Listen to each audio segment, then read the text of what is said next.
What's up, everybody? It is Casey with Two Worlds Podcast, and with me, as always, it's the Josh to my Alex. It's Jake. How you doing, buddy? I'm good, man. How are you? Oh, not too bad. The that was an old Close Enough reference for those that don't know. It's one of my favorite. Like the reason why I got HBO Max, it's being canceled. It's a shame. That is a shame. Also, I'm glad that you explained it.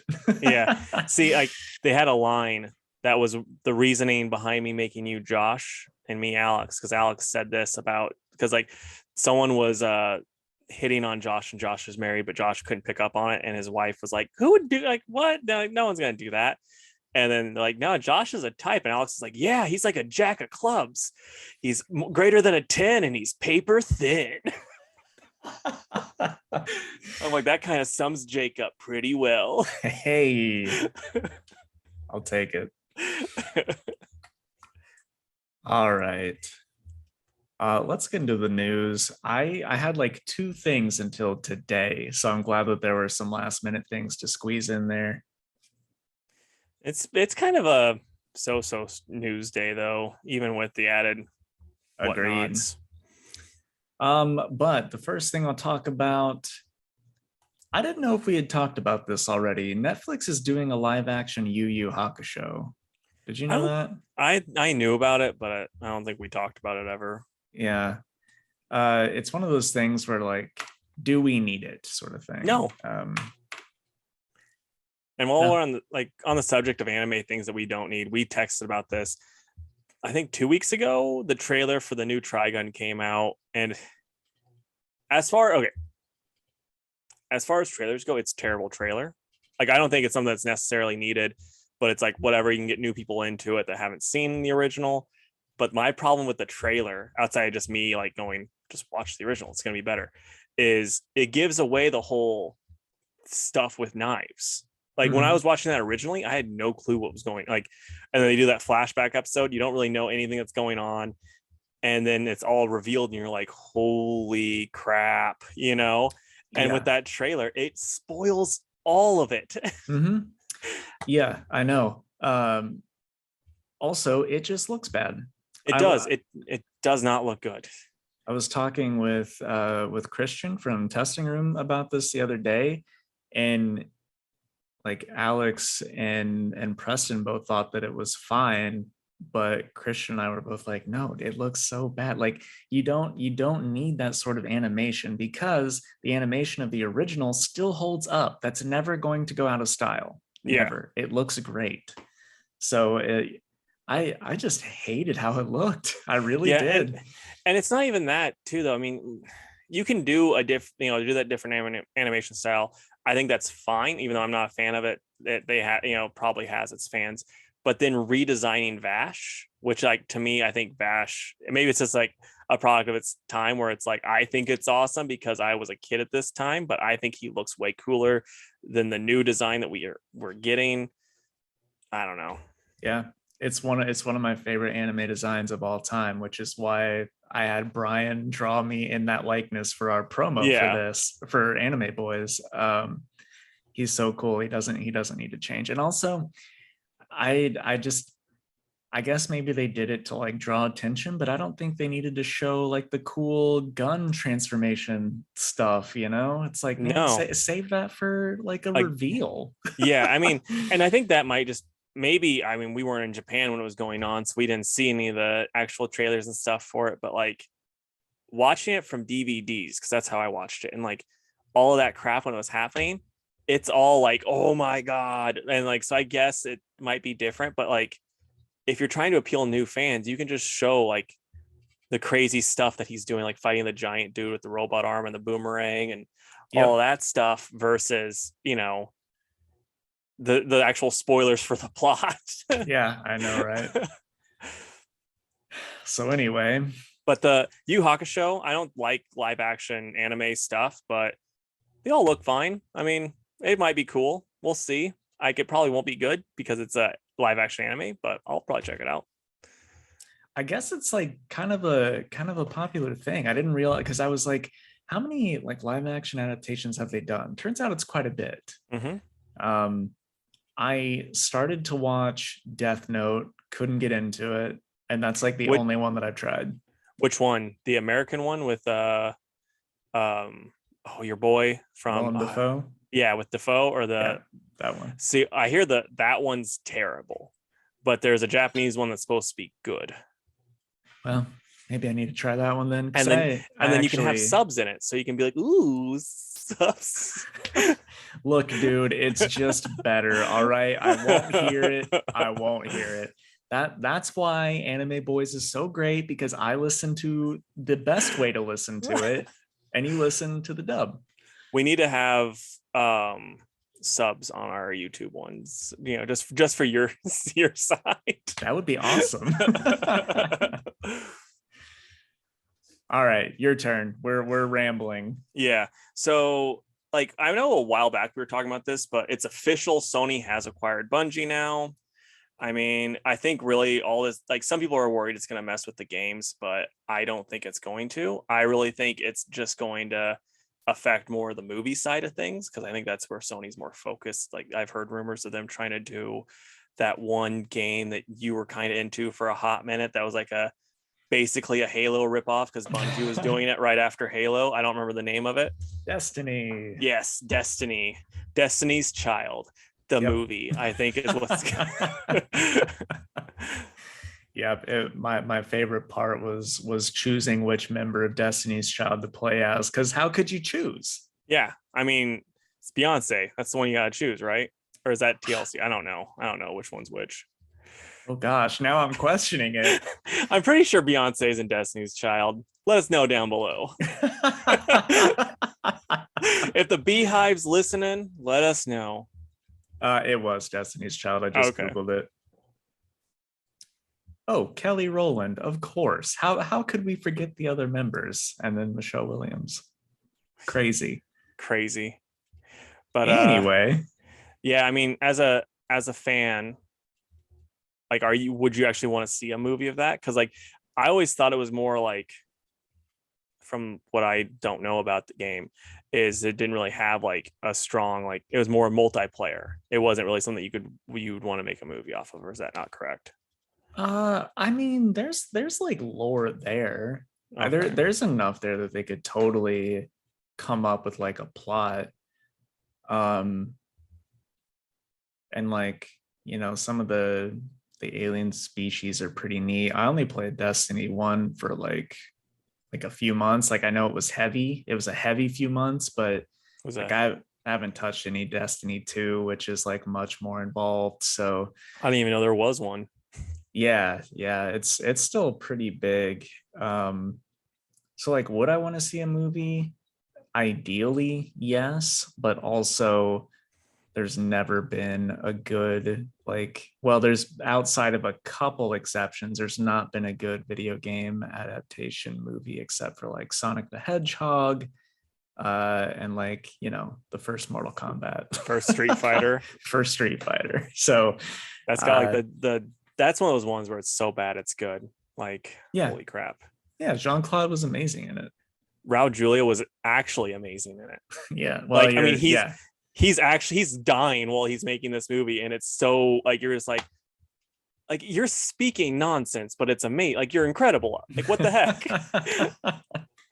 I agree. Has the best line out of any, I don't care, like, also like best villain line out of like Marvel movie, like superhero movie to video game movie, and anywhere in between.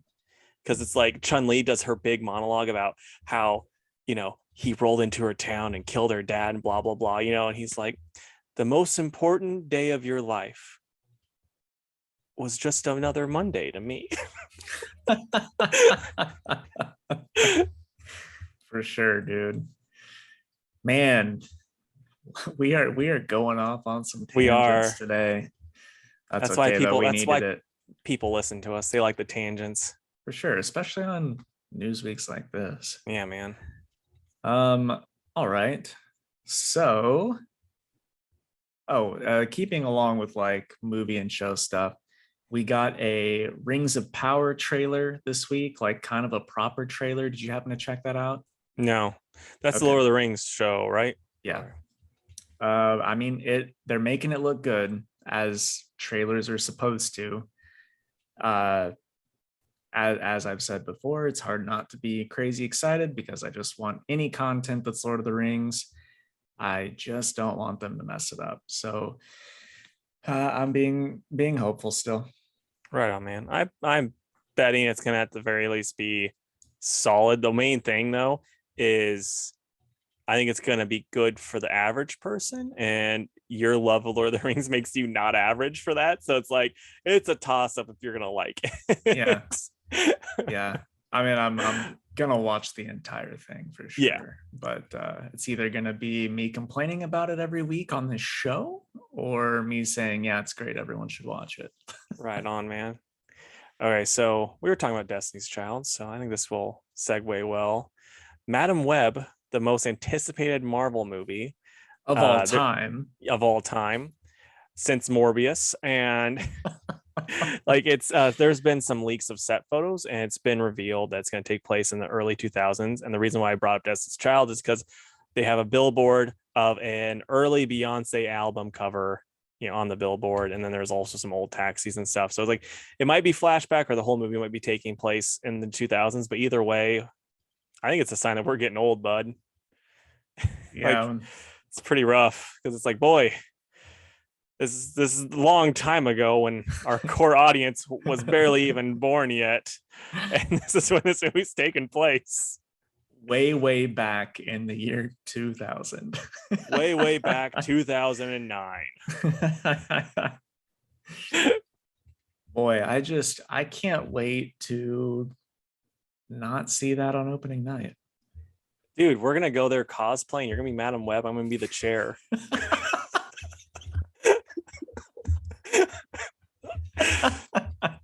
We're gonna get kicked out pretty quick. Oh man. All right. So I'm doing my orders this past week, and I get to the Marvel part of the order form, and I see something for Amazing Fantasy 1000. And I'm like, what the heck is this? So I click on it, and it's basically if Spider-Man had stayed on Amazing Fantasy and kept going, legacy numbering, it would be up to issue 1000. I'm like, okay, sure. But what's extra frustrating is that in like a couple of weeks, we're getting Amazing Spider-Man 900 on issue 6 of this current series. And it's like, dude, it's like, what are you doing? It's making so frustrating. money. I know, but okay. ASM 900 is going to be a $10 book. Amazing Fantasy 1000 is going to be an $8 book. ASM 900 is going to have 13 covers, and Amazing Fantasy is going to have 7. Yeah, as someone that's been reading Amazing Spider-Man so far, like I probably won't pick that up because it's not been good enough for that. Dude, and it's so annoying as a shop owner. It's so annoying. Cause like I'm not gonna order all those covers unless like somebody specifically asked for one, which a couple people have. But it's like, dude, it's a $10 book. I'm not just gonna take a gamble on 13 covers. Yeah, right. It's so dumb. I hate it when they do shit like this. And it's like all the time. Once a year, it's some huge milestone book that's got to be $10. I mean, I blame DC. They started doing that crap first. And then like Marvel's like, none of our books have been around long enough to be doing this crap. Let's make stuff up. That's exactly what it is. It was cool though with Action 1000, right? I mean, that was the first one. It was cool. But dude, it's got to stop. Yeah. It's got to stop. Yeah. I just don't. I mean, I guess like it's going to make them money. But no, unless you have you get a lot of people there that buy Spider-Man though. So I mean, at least it's a safe one. It's not like Blade 300. No, it's a safe one. The problem is between casuals and regulars, it's going to be 500 oh, you didn't get this cover in this week. It's like, Yeah. did you ask for it? Yeah. No, so shut up. So that's that. Okay, for all of you guys listening, ask him for the specific cover you want. Apparently I just got an email from Marvel. They finally answered back. There will be, for the 1 million variant cover, is a Two Worlds podcast exclusive cover. It's Spider-Man webbing our mouths shut and saying Stanley was great, shut up, he didn't steal from Jack Kirby. And but can it be us in our Madam Web cosplay? Yeah, exactly. Can you honestly though, could you imagine a Two Worlds podcast variant cover? That would be insane. It would be. And I mean, it'd be about like, it's like the it's the Seinfeld variant cover for Batman, it'd be like that. Yeah. Or no, Superman, right? World's Finest. Okay. It was both of them. Yeah, it was both. Okay, so we're getting a Boys spin-off show. It's going to be loosely based off of the spin-off comic G-Men, which is an X-Men, parody. It's going to be called Gen V, and they say it's going to be 1 part college show and 1 part Hunger Games. I'm not going to lie. Describing it that way makes me not want to watch it. But it might be good. Like, Boys has been fantastic. Like this, have you watched this last season at all? No, I haven't. Dude, you're gonna like it. Jensen Ackles is a Soldier Boy, and he's just such a douche, and he's so hilarious too. That's good, because I'm gonna be real with you. I don't really like him that much. Like, he, in just interviews and stuff, he seems like a cool dude. I've just never watched Supernatural, so like I'm not obsessed with him like everyone seems to be. But well, that's what I don't like, is like Supernatural. Gotcha. I'm sure he's a great person, but yeah, Dean or whatever his name is, he always looks like he's constipated, and it bugs me. His face bugs me. So I'm gonna tell you part in Boys, and I'm also gonna tell you like an interview I saw with him, because I was both pretty funny. There's a part in Boys though where Soldier Boy's there, and he's been woken up, and he's basically kind of like, like people go, this is what Captain America would have been like, but he was like, he went away for a while, but he had known who Bill Cosby was. It's like he sees this like dad on TV wearing one of those things where the kid, is like on his chest, and he's like, do men really wear this pussy ass shit? And like, well, fathers do, yeah. And he's like, Bill Cosby's is America's dad. He wouldn't be caught dead in that type of stuff. And then he's like, there's a lot to unpack there. And then he's like, and he made a strong drink. And then the interview, Jensen was talking about, like, beforehand, they're like, you're gonna have to bulk up for this role. You're gonna have to bulk up. So he's like, so yeah, I worked out really hard, and I ended up gaining like 20 pounds, and then like right as I got on set, Anthony Starr comes up to me. He's like, why didn't you just tell him to put some more padding in? That's what I would have done. I take it Starr is not that bulky then. I guess not. I will say, I think it's pretty cool how much Jensen Ackles seems like a big DC nerd. Yeah. Like that Red Hood cosplay he did for Halloween that one year was chef's kiss. And I know he does a lot of voice work too. Yeah, he does a good Batman voiceover, even though like anymore, for the most part, except for Dietrich Bader. I've talked about this before. All of the good Batman voiceovers are just trying to be Kevin Conroy. Yeah. No, I'm excited to check it out. At this point, I'll probably just wait till it's all out and then binge it. Oh, it is? Okay. Mm-hmm. How was the finale? It was good. I mean, that's one thing that they have nailed down really well, is how to do a really good finale. Yeah. I heard that, and I know you won't spoil it for me, but please no spoilers. I hear the Hero-gasm just wasn't like, as everyone cracked it up to be, like it was the worst thing you're ever going to see. Yeah. I mean, because just from the stuff that I heard about that happened on Hero-gasm in the comics compared to this, it's so tame. It's just kind of like, don't get me wrong, it's still like pretty raunchy. Like I would say don't show your mom, but But I But mean, essentially, it's just an orgy, right? pretty much with superpowers. Okay. I mean, there's You've nothing seen to. one orgy, you've seen most. That's a fact. All right, moving on. So just before this, the recording of this, I saw that we're getting a new Red Sonja comic called Unbreakable Red Sonja.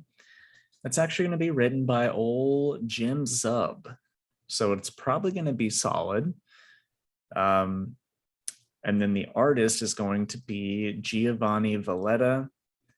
I'm not familiar with Valletta's work, but I saw the cover was done by Dan Panosian, who I'm a big fan of. And I saw some of the other variants as well. And I'm going to be getting a few of them for sure because they're just so dang good. But I hope that it's good. I hope it's as good as, the one I'm reading now by Dan Abnett. I picture you in the shop, just like thousands upon thousands of Red Sonja, so you can get all the variants you want. Like, how am I going to move all these? Dude, so they do like an A through E, probably, that's not incentive. And Nice. then for a while it was a 1 in 10, 15, 20, 25. Like they were doing very small increments there, which is a lot. But the thing that bugs me about the way Dynamite does those incentive variants is most of the time they're just like black and white versions of all the other covers. I gotcha. And it's like, I'd rather just have the color version, and it not be more expensive. But anyway, there you go. Okay, so James Gunn confirmed he's developing three new shows for HBO Max. One, I'm pretty sure it has to be Peacemaker 2. But then the other two, we don't really know. There's some people that think it's going to be Birds of Prey or Secret Six, and another person's also saying it might be a Checkmate show. But do you have any preference for him to take on anything in the DC that he could, get his mitts on? Oh, a Weasel spinoff. There we go. A gritty Weasel spinoff. I don't think James Gunn knows gritty. Yeah, that's fair. Honestly, though, I would be fine with Secret Six or Birds of Prey. I think that'd be pretty cool. Yeah. All right. My last thing is that we are getting a new Crypt of Shadows series this year. And I don't know if you read any from back in the day, but for those that don't know, Crypt of Shadows was a Marvel Comics horror anthology series back in the 70s. So they did like a one shot for an anniversary back in like 2019. But this October, they're going to do a new one. And it's going to feature Moon Knight, X-23 Wolverine, Elsa Bloodstone, and then Bloodline, who is Blade's daughter that they just introduced. So, and then they also teased Man-Thing and Werewolf by Night as well. So I don't know that like all of them are on a team, but it's going to feature some of them, which should be cool. I'm going to give a little bit of a controversial opinion because I don't like the fact that Blade, who's barely in anything, has a daughter that gets to be in the new book, but he doesn't. Well, I completely agree with what you're saying. I just think that they're doing this because they're going to be giving him a proper series since he has a movie coming out. I hope so. It's just like, boy, be nice if you gave a little bit of love to Blade, not his brand new daughter that he didn't need. If a character needs a daughter, make it like Deadpool's daughter, someone that's already oversaturated that you can kind of push to the side to give the daughter new stuff instead of a character that people love that's never used. Yeah, I agree. The rest of the team, though, I think is super cool. Yeah. Are you going to check it out, though, even though the last time you read an anthology series, it was one of your lowest rated comics. A Marvel anthology series, to be exact. Yeah. I mean, if Werewolf by Night's in it, then I'm probably gonna have to. Right on. Oh, some of the creative stuff I wanted to mention too. It's gonna be penciled by Karen Darboe, and then at least the first cover is done by Lionel Francis Yu. I don't know if he is going to be doing all of them, or if it's more than one. It might just be a one shot. I don't know. Now they're gonna have like 80 different variants for sure. I don't know. Something like this, they might just keep it to like a modest 7 to 8, but we'll see. Well, there's a 1 in 10,000 incentive variant. Probably. And what they do for like those super high ones is they'll use like a lot of the 1 in 500 or 1 in 1000s is a hidden gem by Jack Kirby, meaning they don't have to pay anybody because they're just stealing Jack's old work. Yeah. They're a bunch of bastards. In all fairness, Jack, even though he is dead, should be used to it by now. I'm sure he is. I'm sure that he is. I still think it's crappy. Yeah, dude. Speaking of Jack Kirby, I follow his like estate or whatever on the socials, and his grandson posted a picture. It was like, yeah, one year he just decided to draw me a picture for my birthday I found, and it's like a picture like that Jack drew of him. So it's awesome. like it's just like it's one of those things where it's like, dang, that's just crazy. You can just be like, oh yeah, look at this picture, this really cool picture my grandpa drew of me. My grandpa, the king of comics, yeah. Jack Kirby.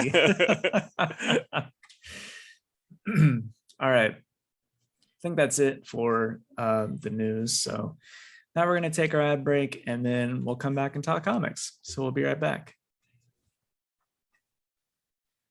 All right. You guys have something to look forward to because Casey and I were able to actually meet up in person over the weekend and do an Anime Boys podcast in the same room. That was super fun. Yeah, you get to see some dogs, and then the extended version will be on the Anime Boys OnlyFans. I was like, you started to say it, I'm like, extended version. And you gotta pay a premium for the stuff with the dogs. Yeah. Well, because our subscription rate is $39.99 a month, but then all of our content, it's pay-per-view, so it's $20 a video. Yeah. Except for the stuff with the dogs, and that's $50. Yeah. And it should be a lot more than that. Yeah, you're getting a deal. Anyway, I just wanted to hype up that a little bit. I wish we could do this in person every week. That would be so amazing. It would, man. Maybe whenever we win the lottery and we can get teleportation. I know, right? I would love to have just like a proper small like studio room. Yeah. Be so cool. Dude, like I'm looking at houses now, and every once in a while I'll be like, this would make for a nice podcasting room, and then Bree just rolls her eyes. Well, I like the way you think. Yeah, man. That's we could just put up a bunch of the little egg cartons all around and be like, perfect. No one will be able to hear us scream. Do we take the eggs out?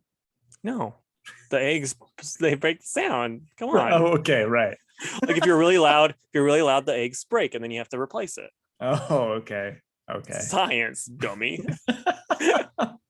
Can you imagine the smell after like a month? Anyway, is there anything you actually wanted to talk about? I mean, there is one thing that, because we messaged about this on Instagram.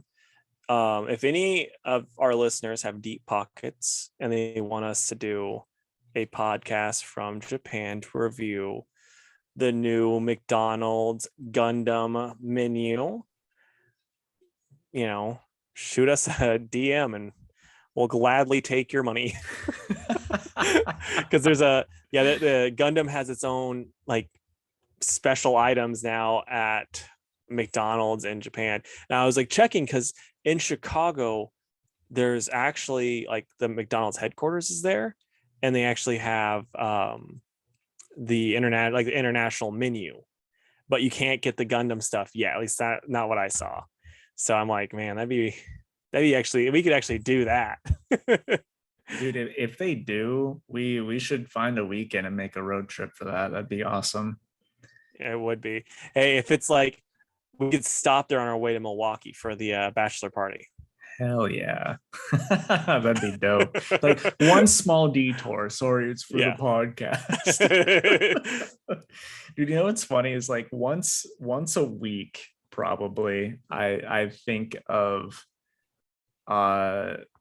what's the word I'm looking for, or the phrase I'm looking for, like the description of of the Gundam episode where you say so gundam tired of Fravo. Dude, it kills me. That is like a top 10 Casey quote of all time. Thanks, man. You know what's really funny about that? I was like, I'll just let Jake change this to whatever he wants. I can't think of anything to put in here. Yeah. There was no way I was changing that. All right, folks. Welcome back. If you'd like to hear Casey and I talk a little bit about our hangout over the weekend, where we recorded an episode of Anime Boys, and also our plans to travel to Japan to try the McDonald's Gundam stuff, then check out our YouTube channel. That is Two Worlds Podcast on YouTube. And if you want us to go directly to your house and whisper it all into your ear while you try to sleep, all you have to do is guess my middle name.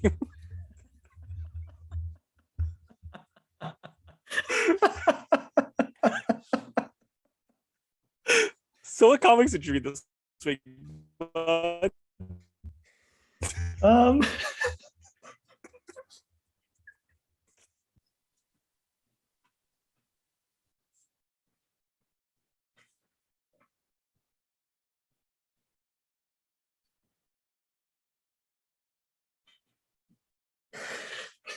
You okay? Oh man, you're gonna have to do some editing on this one. Yeah, I had to turn my mic off for a little bit. Oh shoot. Okay. Good stuff. Oh, so this week I read New Mutants 27, Moon Knight 13, Immortal Red Sonja 4, Batgirls 8, Savage Avengers 3, and Daredevil #1. Yeah, you had a mix up, or not really a mix up. Diamond was just doing what Diamond does best, and they just messed up. So some of the stuff that I wanted didn't come in, but I do have leftovers from last week, so I'm going to talk about them. So I got Amazing Spider-Man #5, Starhenge #1, the Kaiju Score #2, Twig issue 3, Ghostrider #4, Behemoth #1, Savage Avengers #3, Batgirls 8, Daredevil, and then Rogues. Now, I didn't hear you say Rogues. Did you not read Rogues? No, because I didn't read the one prior. I'm behind. Okay. All right, take it away, man. Okay, so I'll start with the Amazing Spider-Man. I'm not gonna like deep dive into this because it's been out for a while, but Zeb Wells writes it and John Romita Jr. and I'm really losing interest. Like Spider-Man beat, he got played last time and he beat up all of Rose's men, and then he's like, none of this stuff's gonna stick, but they don't have a headquarters anymore, and blah blah blah. And I'm just left going, like, from a plot perspective, why don't, like, all this does is makes me go like, why doesn't Spider-Man just team up with like Thor or like even Ben Grimm, the two of them, and then just take out all of the crime bosses in New York? Like, it might not stick, but you'll have a couple days without him, and then all of their money is gonna have to go back into rebuilding. If you can do this, if it's that easy for Spider-Man to do it by himself on the new Kingpin, why not?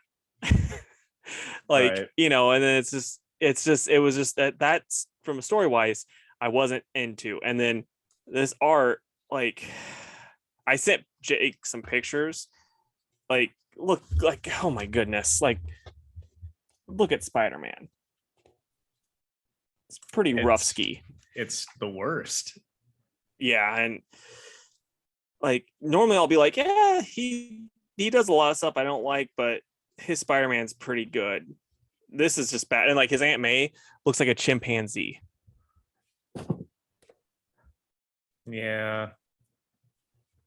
So it's pretty bad. Like the story, like at least like before I was like into the story some, and like I didn't hate the art, but it's getting worse and worse, and I'm just not feeling this. I'm probably gonna drop this book. Sorry, Jake. No $10 from me. You know, I mean, I am gonna message you, be like, did you get the 5,000 and 7,000 variant for me? But dude, it's issue 900. Don't you want it? No. Uh, but yeah, so it's probably like a 4 out of 10 for me. I'm like I said, not feeling it. All right. First up for me is New Mutants 27. And this was written by Vita Ayala with art by Rod Rice. Oh, and Jan Dursima. I really hope I said that right. Yeah, this was cool. This was like them, they're like still going through limbo, but this one was like a mix of New Mutants and Alice in Wonderland, which was pretty cool. But we get Colossus in this issue because whenever Magic thinks of like her hero, she thinks of her brother Colossus. So she kind of wills him here to help out. And that's always cool because I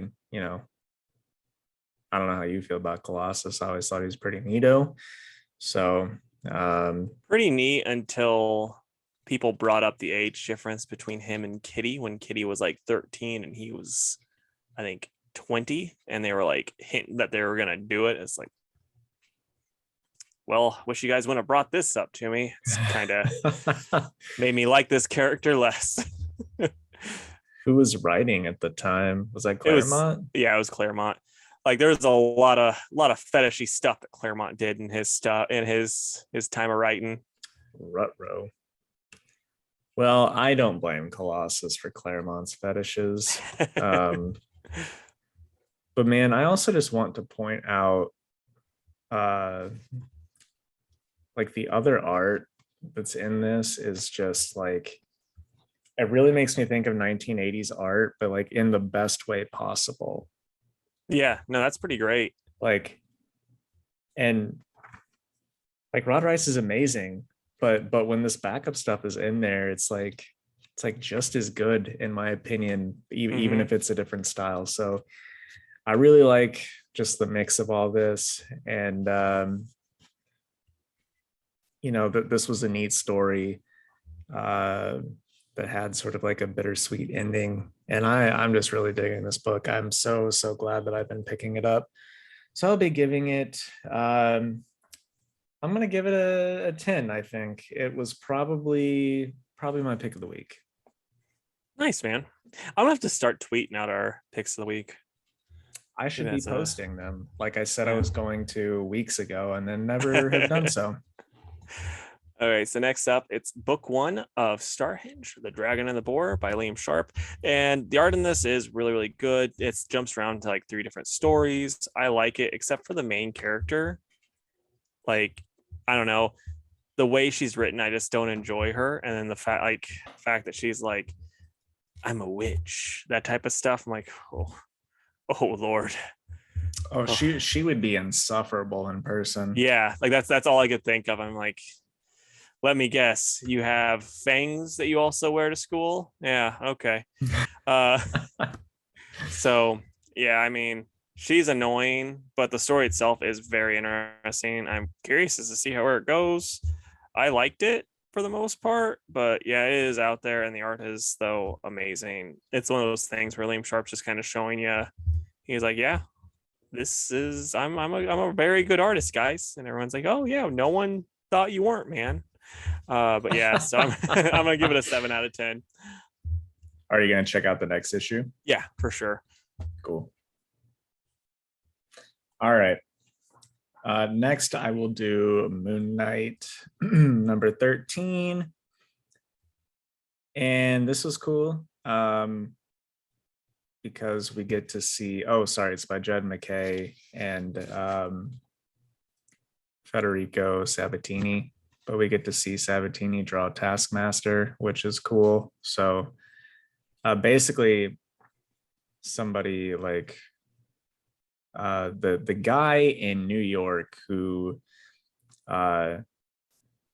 it's his territory to be turning people into vampires. So he's mad that Moon Knight is like rescuing or like taking in the ones that didn't want to be turned. So that head vampire guy is trying to hire Taskmaster to take out Moon Knight. And Casey has listened to me complain about this for years, that Taskmaster is so like nerfed nowadays, where he used to take on the Avengers, and now he's like, I'm not taking on Moon Knight. I'm terrified of him. It's like, you wouldn't be scared of him. Like, enough money was offered, you'd fight Moon Knight. So fun fact though, Moon Knight Corps, the people that made the Dracula Where's My Money, they have a head canon on Moon Knight and Taskmaster. The Brian Bendis run of Moon Knight, it's not Moon Knight, it's actually Taskmaster trying to do Moon Knight's style, and it messed with his head so much because Moon Knight's so crazy that messed with his head, and then he started doing all these other styles too, and drove like it just drove Tasky crazy. So then it's like, well, with that head canon in place, it would make sense that Tasky would be afraid of Moon Knight because he knows he's insane. I mean, if that's true, then I like that idea for sure. Right now it's just headcanon, but I know McKay follows Moon Knight Corps because he actually reposted the like it was like someone, he posted like the first page of his thing. He's like, oh wait, that's not the right dialogue. Where's my money, Dracula? That's great. So yeah, we basically Tasky says, no, I'm not going to do it. And then as a courtesy, as he puts it, he goes and tells Moon Knight that this guy like wanted to hire him to take him on. So instead, we see that guy hires Nemean and Grand Mal, who I'm not familiar with. I don't know if you know who those people are. Not right off, no. Okay. And then at the end, his vampire friend wants to know, because at the end of the last issue, Stephen Grant comes out. So now the vampire friend's like, are you going to tell me about Stephen Grant? He's like, no, but I will soon, I promise. And then at the end, he has like a little meeting with Stephen and Jake Lockley. And he's like, I think it's time that we had a talk. So it looks like the next issue is going to be all of the personalities in one, which could be interesting. And I trust McKay to do that well because he does all of the Moon Knight and therapy stuff really well. So I'm looking forward to that. But this was really, really good still. It's an 8.5 out of 10 for me. Right on, man. Glad you're liking it, because you haven't liked a Moon Knight book in a while. So that's good. Since the 80s. No, it's not been that long. It was the Finch one, right? That was the last one that you actually liked. That was like 2003. Yeah. It's been 20 years. Yep. All right, so next up, it's gonna be Kaiju Score number 2 by James Patrick and Rim Brew. And I didn't like the first issue of this, as you recall, because it was just like the lady was just like, oh yeah, guess what, you thought you had me but you didn't, and then they're like, guess what, we did, and like, nah, I got you, and like, oh, you got us. And it was just really stupid that way. But this one, it's like, oh yeah, more of what we liked from the last one, where they're doing a heist. We get to see a character from the last series that she chit chats with, and yeah, it was a good time. I guess it was a much more enjoyable issue than last one. Really cool. Hijinks happens. They're gonna get double crossed. I'm excited. I like this a lot. I'm gonna give it 8.5 out of 10. The art in it's still fun. It's a bombastic book. I think if you like heist stuff, for sure. If you like giant monsters, maybe, but it's good. All right. Next for me is Immortal Red Sonja, and it's written by Dan Abnett with art by Luca Calandria. And this one's cool. They go to where the Lady of the Lake is supposed to be, but it turns out that she's just some evil witch is using illusion magic to make it seem like it's the right lake, but it's not. So Sonja is taken down under the water and then into this witch's tower, and she is got to fight some like evil versions of herself, and also like break the curse from this creepy lady who looks a lot like, and I've not seen the movie, but that horror movie The Nun or whatever, or it's got the nun in it. Yeah, I've seen she that looks one. like that. I mean, that's none of our business. Anyway, she also saves a guy that was being kept prisoner there, and the chainmail's like, wait, I know that guy. He was the greatest warrior of this realm when I was still a person. And then it says next, the Knight's Tale. So we're probably going to get a little bit of background on him. So, but yeah, it's just as good as it has been. I like the art a lot. The story's cool. It's a 9 out of 10. A lot of my favorite books came out this week. I was very happy about it. Yeah, right on, man. Why is it only a 9 though? What knocked it down? Is it the nun lady that's gonna give you nightmares? No. A lot of it is the chainmail saying, oh, okay, like not giving enough info, and then he's like, oh, I'm sorry, I'm gonna do better, and then he just doesn't. Like the next issue, it's him getting them into the situation, and she being like, yo, can you give me some info, because if I die, your curse doesn't get broken. He's like, oh yeah, I'll do better, and then doesn't. I gotcha. I like to think of Red Sonja going, yo. I know, right? Okay, so I'm going to talk about Twig, and Jake's right. This book is just a delight. Like honestly, that the world is crazy, but they do such a good job of it just being like, oh yeah, this crazy world that's crazy to us, it's normal. Like this is how stuff is, and like they'll just say nonsense, but it like just makes sense to them in context and stuff, and it's well written that way. The art in it's really cool. I really love it. I'm curious how he's gonna, because he's not gonna kill the last horn beast thing. So it's like, how's this gonna work? Because it's too cute. Yeah, and he's a good guy. He's not gonna just randomly kill the an endangered species. He's not the owner of Jimmy John's. So so yeah, I'm just very invested in this. What? Like the guy? Oh, I know. Okay. I wasn't ready for the joke. It was good. But yeah, so really into that comic. I'm gonna give it an 8.5 out of 10. It's good. It's just there's like random plot parts where it's kind of like jumps around and stuff that I'm like, oh yeah, this is a little lazy, but it's fun. I just have our 3 mutuals. Oh, okay. Then I'll speed through. Ghostrider by Benjamin Percy and Corey Smith. And Ghostrider is such a good book. Like this has got a weird circus in it. Still stuff going on with Ghostrider's head. The art in it's cool. Ghostrider's just like, there's very few characters cooler than Ghostrider, in my opinion, in my 90s boy opinion. So, I love it. I'm loving that book. I'm going to give it a 9 out of 10. The Behemoth by Chris Kipniak and J.K. Woodward. This was good. Like, I didn't know what to expect.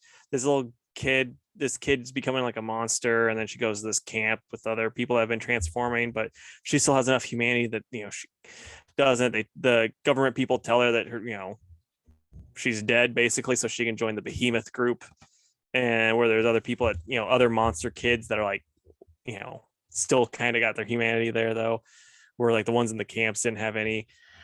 They're gonna probably use her as a giant weapon, so we'll see how that goes, but I'm interested. I like this. It's neat. So I'm gonna give it a 8 out of 10. There's little plot stuff where I'm like, it's a little slow here, a little slow there, but still pretty solid. And Cover then made it look interesting for sure. yeah, I was hoping, since it was called Behemoth, that the monsters get big. I'm still hoping that happens, but either way, it's still pretty cool. And then Rogues by Joshua Williamson and drawn by Leomax. And I like this, except for this one. It's really, they're like Williamson's a very good writer, but I feel like he is miswriting Snart. So, because Snart's very much, keeps his team as a family and all that stuff, and I don't want to spoil anything, so if Jake, can someday read it, he's not very family friendly in this one. I'll just say that. And then he does some stuff, like he's setting up to do some sketchy stuff with a kid in this next one, which is very not Snart, not like that. And so it's like, those are things that he wouldn't do. So kind of annoys me that way. And I know this is like Snart kind of like, push towards the end of his rope type of thing, but still he has a code, and that's one of the things that made him so cool. Haha. And so it's just like, to me, those are things that shouldn't be touched with him, and just changing that kind of hurts the character a whole bit. So that is disappointing me, because I was loving this book prior to that, and that would just made it kind of a letdown. And I'm going to knock it down a good bit for it, even though the art in it is incredible. I still love the art. It's just that characterization that doesn't do it for me. So I'm gonna give a 6.5 out of 10. Dang, sounds like it's the weakest one so far. Yeah, pretty much. Okay, now I just got Savage, Batgirls, and Daredevil. Let's read it in that order. Right on. All right. Savage Avengers #3. It's written by David Pepos and art by Carlos Magno. So yeah, this one was pretty much nonstop action, but what'd you think of it, man? It was a lot of fun. Really, a lot of cool stuff happens. The only thing that I didn't quite like how that one, the Doom Witch lady, just kind of jumped out of nowhere, like towards the end, But the big reveal about Deathlock kind of had my mind blown. It was very unexpected. Yeah, I did not see that coming, but I'm into it. Like this whole series, the series as a whole, I'm pretty into it. I like that. And I'm gonna say the same thing in Daredevil. No matter what, Elektra Daredevil is just the coolest character. It's like, I don't think they can ever put her in a movie, because she won't be the main character, but she is going to be better than the main character, because she's just that dang cool. Yeah, I adore that character design so much. All right, what would you rate it? Probably 7.5. I had a really good time, but the way that they do all of the not dialogue, the monologues on the outside stuff, it's just like, it's too flowery, and it's like trying to talk way too much when it's not really needed. Like, we don't need that much stuff of that you kind of telling us nothing. Yeah. What about you, man? I'm probably like a 7. I don't like it as much as you do, despite all these fun characters, because sometimes it gets to be a little too goofy, I think. And I will also say, they don't do a good enough job of juggling the characters, because it's like, it goes through like what they're seeing, their nightmares, and it's like, big page for this character, big page for this character, and then they're like, oh, and then Flash and this other guy are like, it's like very tiny bits. It's like, oh, okay, I guess They're not near as important. And you know, my bias aside, I feel like Black Knight's had the least amount of time in this book. There's just like nothing for him. It's like him and Flash are the two, most forgettable members of this team. But I did like the part where he takes the blast and then he like, puts it back in his sword and stuff. Like that's really cool. And the fact that, he's not a joke like he had been in the last time I read him. So that's cool too. What time was that? I don't recall. Well, no, it was your favorite series, the Cy Spurrier one. I don't remember. Oh, I remember you loving it, I thought. I did like that they brought back his 90s sword, though. Like you said, that was pretty cool. Okay, so next up it is Batgirls by Becky Cloonan and Will Conrad with I'm going to try to get the full name because I don't know the full name. I'm bad with names. It's Michael Conrad, not Will Conrad. Oh, sorry. With Michael Conrad, not Will Conrad. And where's the artist part at? I should have had this ready. It's Robbie Rodriguez. Okay. And yeah, man, you are the Nightwing head of this group. So what's your opinion on this? I almost went by his given name, but I was like, oof, don't want to call him that. I think it's done well. It's cool to see. I actually like seeing Babs and Dick flirt a little bit in this, you know what I mean? Because it's not too much. Like I thought it was pretty smooth when Dick was like wanting to stop the elevator and kind of be a little naughty boy on the elevator. Like it was done well. Yeah. Like I was telling you off the pod, I think that he's drawn a little bit boyish, but only when he's not wearing his mask. But otherwise, I think the art is killer. This issue was fun, but I think it got less fun towards the end with all the Seer stuff. I'm just I've liked it up to this point, but I'm ready to be done with Seer and these magistrate people.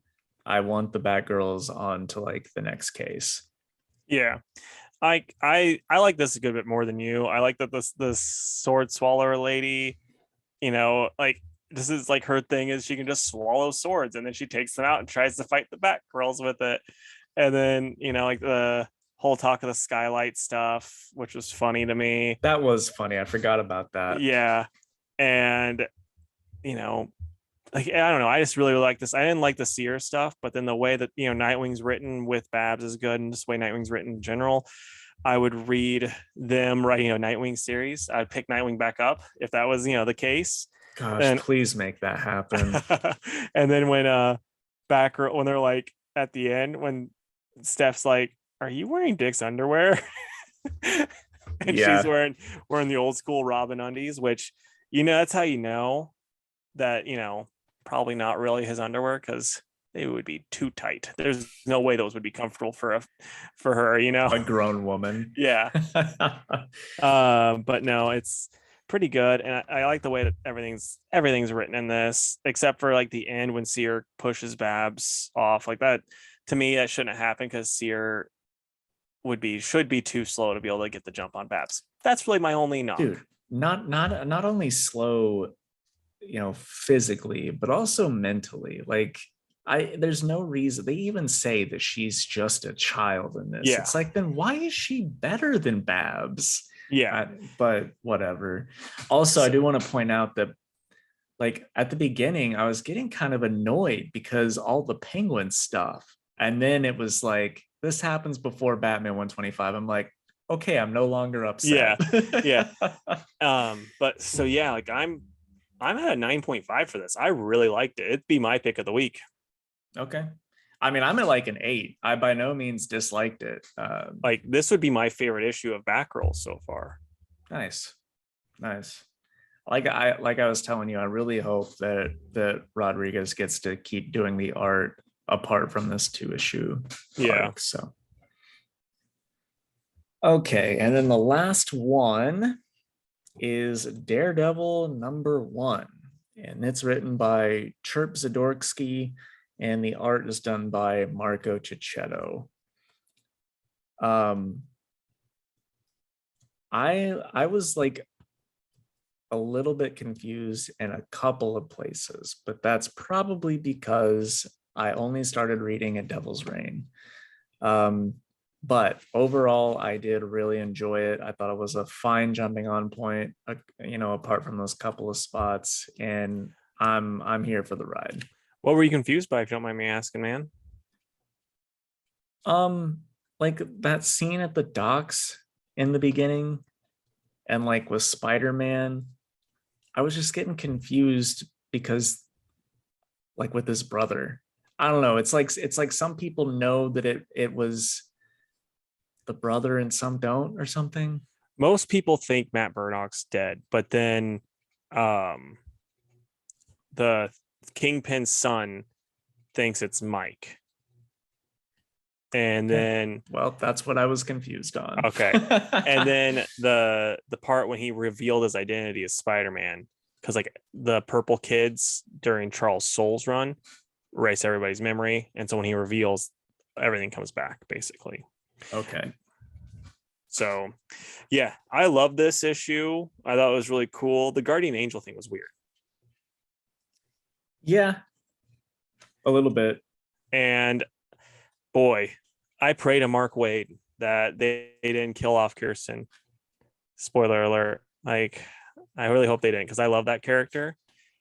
And I knew her from Mark Waid's run, so that's why I'm praying to Mark Waid. But that would be like Chip, just to get one in on old Mark Waid. I did really like the end though with Elektra and Stick. Like that whole Yeah. stuff was cool. Yeah, and that's by Zdarsky and Rafael Delatorre on the art, and it's super cool. Like I was saying before, Elektra is just Elektra Daredevil. Like Elektra before, prior to being Daredevil, was like a super cool character. Elektra Daredevil is the coolest freaking character. Yeah. It's like all the crap that makes Daredevil cool, but Elektra. So that's all the stuff that makes Elektra cool too, just combined, and it's just the best. And she gives 0 Fs. Yeah. Like, well, she actually gives 1 F, and that's just don't kill now. Like that's the only thing she gives an F about. Well, yeah, and Matt. Yeah. But then other than that, it's like, nah, this is gonna work. It's just like you may die. It's like, boy, done that before. I don't care. But I love the art. Like Yes, both, like all the art. yeah, the Giacchetto stuff though, like those few pages with Daredevil and Spider-Man together look so good. Especially when who are they fighting there? Was it Man Mountain Marco on that one page with the Tommy gun, or who was that?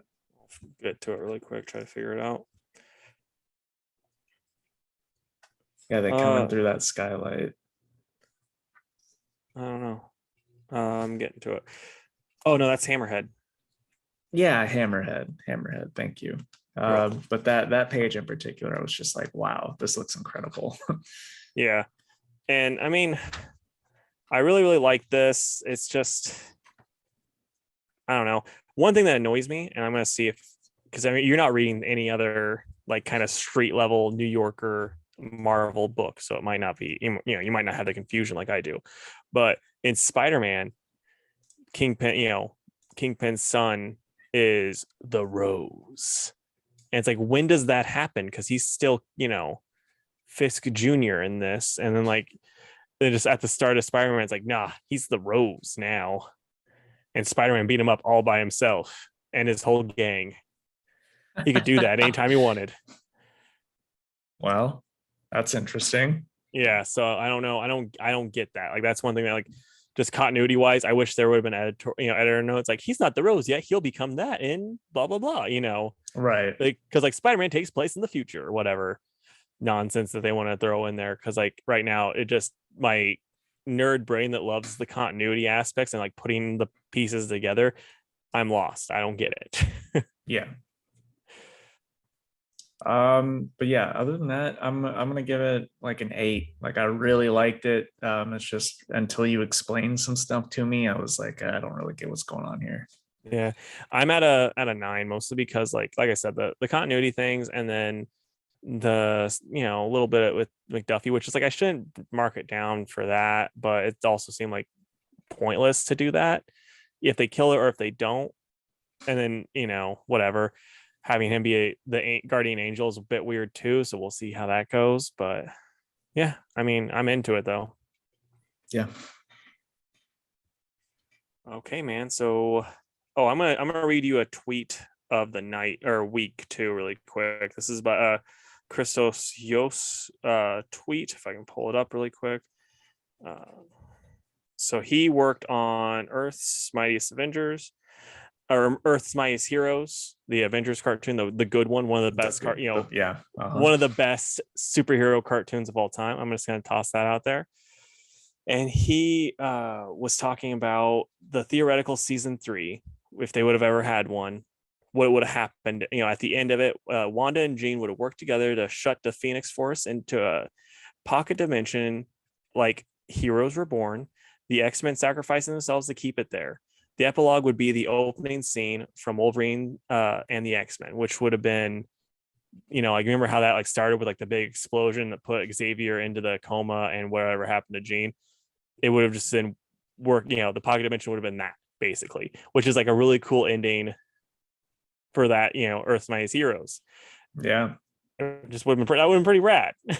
It would have been. That would have been like both of those shows as one show. Yeah. So shame we didn't get that. I know. And seriously, if anybody hasn't watched that Earth's Mightiest Heroes cartoon, it's so good. It only really ran is. for 2 seasons, sadly, but it's the best. It's my personal favorite Marvel cartoon ever made. Yeah, it's awesome. It's like the art style's a little odd when you first watch it. I will say that. Like stuff's just, it's kind of stylized, but once you kind of get used to it, it's so cool. Yeah. Like, and then the humor in it is good, and it's not too kiddie, and it's still, it just works better, and they do a really good job of just all the characters. Everything in it is just really, really good. Yep. Okay, man. But what are you excited for this coming up week? So the ones that I'm most excited for are Samurai Sonia, She-Hulk, and Triskel. Ryan, what's Triskel? That was the one I read. It's been a couple months now, but it was like that fantasy coming of age mythology type book, like Okay, Celtic mythology book. I gotcha. Would you still like it if it was a Celtic mythology where it was like about Larry Bird and Bill Russell and Jason Tatum? Probably not as much. Okay, so for me, I'm gonna go with Flash 784, even though I was a dummy and I forgot to get 783 when it came out. Godzilla versus Mighty Morphin Power Rangers, because duh. And then I'm gonna say Jurassic League because you stole She-Hulk. Sorry, man. I let you have it last time. I know. Okay, so Fantastic Four time. I don't know if you are on Twitter at all, but the other day it was trending. Fantastic Four was trending because people were doing their, little like fan casting things. And I'm terrible at fan casting, so I want to see if you are too. We can, do our 4 choices for the Fantastic Four. If you want to do a 5th one for Doctor Doom or the Mailman, go ahead. I don't care. I'm glad you said that because I put one in for Doctor Doom. Nice. But first, I want to say, well, like I'm on Twitter quite a bit, but I never look at the trending stuff. But I saw that somebody had the cast of Seinfeld. Dude, Thinking of that, it's like I would watch the hell out of that. I saw one where it was the cast of Always Sunny. Oh, really? Yeah, That's funny like, too. That's pretty great. But man, like George is the thing really does kind of work. But anyway, so I had Brandon Ruth as Reed. I think he'd be all right. had Catherine Winnick as Sue. She I don't know was Catherine Winnick. she was like the main lady in the Vikings TV show, Oh, okay. but she is just one of the most gorgeous ladies ever, and she just also happens to have the Sue look. And she has stated that she's wanted to do one of these superhero movies. So I was like, man, that'd be the one. Um, I was having some trouble with Johnny because like there's several people that could do it, but I think one that's kind of realistic would be Liam Hemsworth, because he's got like an in already, plus the ladies and I'll say the dudes too like him. So and then I don't know how you feel about this one, but I like it. Brendan Fraser as Thing. I love that one, except my one knock, not Jewish. Yeah. Yeah, that's Was my one. Chickless? No, I Oh, don't think okay. so. I don't know. Like, because when I was like looking up the thing once, I was like, I got to choose a Jewish actor, and that's one of the selling points on mine. So Okay. for my read, I went with Joseph Gordon-Levitt. I think he would, and like the age Marvel's wanting is like in the 30s. So I think he's about there. So he's like I think 36. So he's in the the right age group. And in my opinion, he can do about whatever. He's a really good actor. I really like him a lot. And then I was like, I need a blonde lady. Jennifer Lawrence has got blonde hair. Let's go with her. So I I mean, didn't like that at all. I'm I sorry, know. dude. I knew you wouldn't. I'm not like the biggest Jennifer. I think she's a good actress. I get tired of her pretty quickly, but I do think if they directed it in an ensemble way, well, instead of it just being like, holy crap, this lady blew up. Let's just make it a Mystique movie. If they do it in an ensemble way, it can work because it's like, she's done other movies where it was like that one where I think Christian Bale and other people where she was just and Amy Adams and whatnot. Oh, Where that movie was awesome. yeah, It and was it's like awesome. yeah, and that's an ensemble way. It's done, but with a good director. Yeah. So Man, what you was know, that movie? I don't remember. We went and saw it in theaters together, though. I Yeah. remember that. But yeah, so I mean, like I said, if it's not in like the X-Men style where they're making it all about Mystique, where like this would work well. And I think especially with her being opposite Joseph Gordon-Levitt, who's also like a good actor, they would work well together versus her just eating up the set basically. Also, it was called American Hustle. Okay, I thought it had Hustle on it, but I was like, I don't think it's just called Hustle. And then I put Joe Keery as Johnny Storm because he's hot right now from Stranger Things. People love him, and he's again like Is that the guy he's that the looks like youngest. John Ralphio? Yes, that's John Ralphio's father. Okay. I've shown you that video, haven't I? Yeah. Okay, yeah. And then I said Shia LaBeouf as Thing, which it's like you could automatically just say no. I'm like, fair enough, but he's a fine enough actor, and he hasn't done anything major in a while. So I think this would be a good kind of like bring him back moment. I think he'd play the kind of street tough, kind of jerk, and I think he'd play off Joe Keery pretty well. I think that would work, and he's got comedy chops. He can make jokes. Some people find funny. I'm really not one of them, but I think working opposite, Keery and stuff, it would work. But yeah, and then you have a Doom also. I do. And I'm casting Killian Murphy as Doom. I think that'd I like be him a lot. He's yeah. awesome. He's one of my very favorite actors. I think he'd do that well. Yeah, I would say for me, because I had to Google him because I forgot the dude's name, but I think Mark Strong would be an Oh, yeah, that's a outstanding really good Doom. choice. I like that a lot. Like that dude you can just play like that type of character perfectly. So Like Sinestro.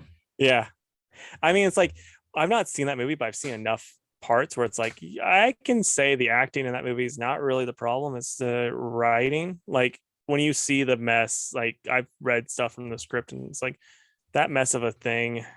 Like, oh boy, first Green Lantern movie. Let's introduce Sinestro. That's a good idea. Well, I mean, at first it's like Hector Hammond. Okay. That's a perfectly fine villain, but then they're like Sinestro did it. What? And then Parallax. Yeah, that's what I meant when I said Sinestro. Oh, okay. Yeah, Well, yeah. still. But then they turn him into the yellow ring, and then Sinestro's like, I'm gonna make this my thing. It's Yep. like, why make the most like most like crazy powerful thing in Green Lantern, bad guy mythos, and be like, he's just gonna become the ring that Sinestro uses now. Makes perfect sense to me. Yeah. Yeah, you can tell Jeff Johns wrote that script. Am I right? All right, folks. Well, that is the end of the episode.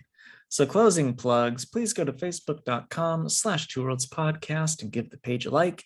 You can also follow us on Twitter at 2_worlds_PC and on Instagram at 2worldspod. You can email us at 2worldspodcast@gmail.com. And if you would, please go to our YouTube channel. That's 2worldspodcast and subscribe to the channel. And then while you're there, leave a comment on your dream casting for the Two Worlds podcast movie. If it's not me as Henry Cavill as me and Chris Hemsworth as Jake, we don't want to hear it. But You're right, guys, we'd love to stay in chat, but we got to do a road trip. Bye, guys. Bye.